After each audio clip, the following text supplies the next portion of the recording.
তুমি অগ্রগামী হও সেই চিরস্থায়ী জান্নাতের দিকে, যেখানে রয়েছে চিরন্তন সুখ। যা মন চাইবে তাই পাবে, যা আদেশ করবে তাই দেওয়া হবে। জেনে রেখো, দুনিয়ার চাওয়া পাওয়ার পূর্ণতার স্থান নয়। দুনিয়ার চাওয়া পাওয়ার পূর্ণতার স্থান নয়। দুনিয়ার চাওয়া পাওয়ার পূর্ণতার স্থান নয়। জান্নাতি হচ্ছে এমন জায়গা যা তোমার সব আকাঙ্ক্ষাকে পূর্ণ করে দেওয়া হবে।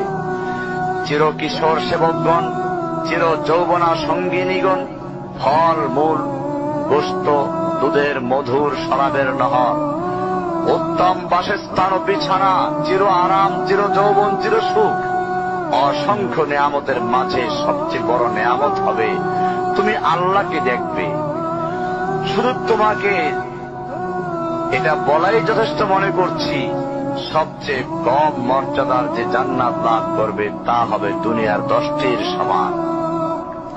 সুতরাং হে মুসলিম, হে ভাই, আল্লাহ তোমার প্রতি রহম করুন। এই বার্তা তোমার কাছে পৌঁছার পর আশা করি তুমি তা তোমার পরিবর্তন এবং সংশোধনে যথেষ্ট হবে। গতানুগতিক চিঠি হিসেবে নিও না আমার এই পত্রকে, ফেলে দিও না।